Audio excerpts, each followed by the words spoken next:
నమస్కారం గురుగారు. గురుగారు, మనకి ఈ సంవత్సరం ఒక్కసారి చూసుకున్నట్లయితే ఈ క్రోధీనామ సంవత్సరంలో వచ్చేసి ద్వాదశ రాశులలోని కన్యా రాశి వారికి వచ్చేసి అంటే కన్యా రాశి వారికి ఈ సంవత్సరం వారికి ఎలా ఉండబోతుంది, అలాగే వారి యొక్క జీవితంలో ఈ సంవత్సరం ఎటువంటి మార్పులు జరగబోతున్నాయి అనే అంశం గురించి అయితే మాకు ఒక్కసారి తెలియచేయండి. తప్పకుండా అమ్మ. కన్యా రాశి ఏ నక్షత్రాల వాళ్ళు కన్యా రాశిలోకి వస్తారు అనేది చూస్తే కనుక ఉత్తర నక్షత్రం 2, 3, 4 పాదాలు, హస్త నక్షత్రం 1, 2, 3, 4 పాదాలు, చిత్తా నక్షత్రం 1, 2 పాదాలు కన్యా రాశి కింద వస్తాయి. ఈ సంవత్సరం వీళ్ళకి చాలా చాలా చాలా చాలా చాలా బాగుంది, అద్భుతంగా ఉంది. ఈ సంవత్సరం ఈ రాశిలో ఉన్న అందరికీ విద్యార్థులు, ఉద్యోగస్తులు, వ్యాపారస్తులు, రాజకీయ నాయకులు, గృహిణులు, ఆఖరికి ఇంట్లో ఉండే హౌస్ మేకర్స్గా ఉండే, హోమ్ మేకర్స్గా ఉండే గృహిణులు అందరికీ అద్భుతంగా ఉంది. అందరూ చాలా హ్యాపీగా ఉంటారు.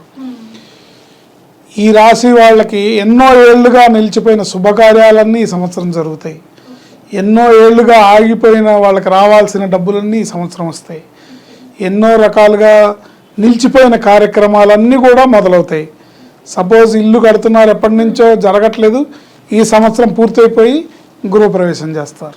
ఈ సంవత్సరం అంతా అనుకూలంగా ఉంది, బ్రహ్మాండంగా ఉంది, చాలా చాలా చాలా బాగుంది. అందరూ చాలా హ్యాపీగా ఉంటారు ఈ రాశి వాళ్ళు.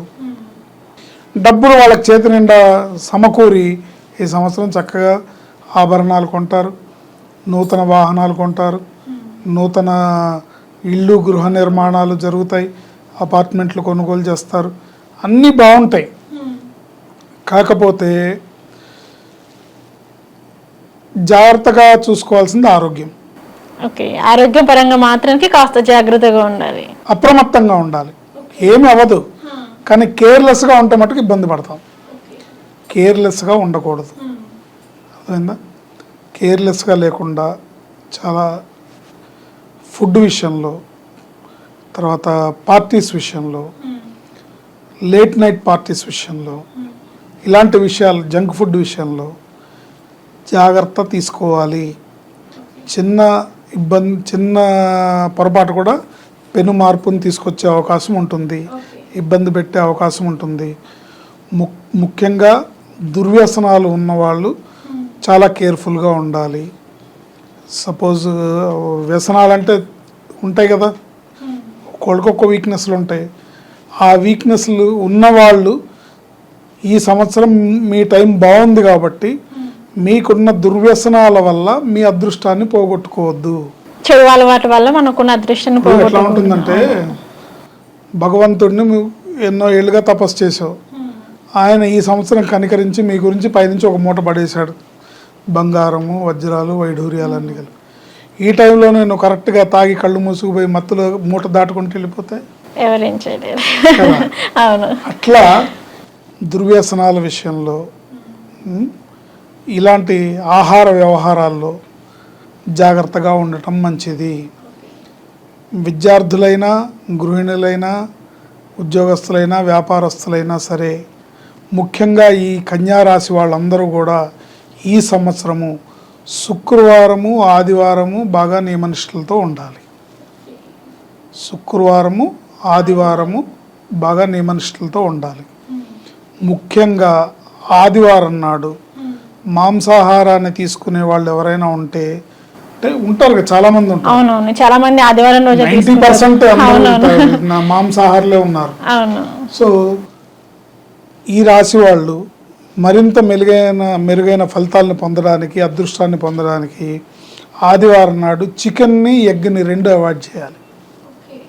చికెన్ తినడము, ఎగ్ తినడము ఆదివారం నాడు. కానీ అందరూ ఆ రోజే తింటారు. అందరూ ఆ రోజే తింటారు, ఎక్కువ రోజు తినని వాళ్ళు కూడా ఆ రోజే తింటారు. కానీ ఆ రోజు అవాయిడ్ చేస్తే మీకు గ్రహశాంతి లభిస్తుంది, అర్థమైందా? ఆ రోజు అవాయిడ్ చేయాలి. ఈ రాశి వాళ్ళందరూ కూడా ఈ సంవత్సరం మొత్తం శుక్రవారం నాడు, ఆదివారం నాడు మీకు ఏదన్నా అలవాట్లున్నా, ఏదన్నా వ్యసనాలున్నా శుక్రవారం, ఆదివారం జాగ్రత్తగా నియమనిష్టలతో ఉంటే మంచిది. శుక్రవారం నాడు అమ్మవారిని సందర్శించి, అమ్మవారి ఆలయాన్ని దర్శించి అది ఏ అమ్మవారైనా పర్లేదు. మా ఇంటి పక్కన ఎల్లమ్మ తల్లి ఉందండి, మా ఇంటి పక్కన రేణుకమ్మ తల్లి ఉందంటే ఓకే, ఎవరైనా సరే. లక్ష్మీదేవి ఆలయాన్ని సందర్శించవచ్చు, పెద్దమ్మ గుడిని సందర్శించవచ్చు, ఏంటి కనకదుర్గ గుడిని సందర్శించవచ్చు. ఏ అమ్మవారి ఆలయాన్నైనా దర్శించి శుక్రవారం నాడు పూజ చేసుకోవడము, అమ్మవారికి దండం పెట్టుకోవడము వీళ్ళకి మరింత మెరుగైన అదృష్టాన్ని ఇస్తుంది. ఆదివారం నాడు చికెన్ని, ఎగ్ని అవాయిడ్ చేసి లక్ష్మీ నరసింహస్వామిని కానీ, వెంకటేశ్వర స్వామిని కానీ, లేదా లక్ష్మీనారాయణులు కానీ, అంటే విష్ణుమూర్తి అవతారాల్లో ఉండే అమ్మవారు అయ్యవారు కలిసి ఉండే దేవాలయం లక్ష్మీనారాయణులు కానీ, లక్ష్మీ నరసింహస్వామి కానీ, వెంకటేశ్వర స్వామి కానీ. వెంకటేశ్వర స్వామికి హృదయంలోనే కొలువై ఉంటారు. శ్రీ భూనీలా సమేత శ్రీ శ్రీనివాస పరబ్రహ్మణే నమో నమః అంటాము. సో వెంకటేశ్వర స్వామిని కానీ దర్శించుకోవడం వల్ల ఈ సంవత్సరం అంతా కూడా వీళ్ళు ఈ అనారోగ్య పడకుండా వాళ్ళకి ఈ సంవత్సరం భగవంతుడు ఇచ్చిన అదృష్టాన్ని, గ్రహాలు వాళ్ళకి ఇచ్చే అనుకూలమైన పరిస్థితిని పరిపూర్ణంగా వాళ్ళు అందిపుచ్చుకొని ఈ సంవత్సరం వీళ్ళకు ఒక జీవితంలో ఒక మరపురాని సంవత్సరంగా, ఎన్నో ఏళ్ళుగా జరగని శుభకార్యాలు, ఎన్నో ఏళ్ళుగా ఆగిపోయిన కార్యక్రమాలు, గృహ నిర్మాణాలు, ఇతరత్ర కార్యక్రమాలన్నీ కూడా జరిగి ముందుకు వెళ్ళి సక్సెస్ఫుల్గా హ్యాపీగా ముందుకెళ్తారు. ఓకే గురుగారు, కన్యా రాశి వారికి వచ్చేసి ఈ సంవత్సరం ఏ విధంగా ఉండబోతుంది, అలాగే వారి జీవితంలో జరిగే పెను మార్పులకు దానికి ఎటువంటి పరిహారం చేసుకోవాలి, విద్యార్థులకు కానీ, ఉద్యోగస్తులకు, వ్యాపారస్తులకు, మరి వీరందరికీ అంటే అన్ని రంగాల్లో ఉన్న వారికి ఏ విధంగా ఉండబోతుంది అనే అంశం గురించి అయితే మాకు తెలియజేస్తారు. ధన్యవాదాలు గురువుగారు. ఆయుష్మతి భవ.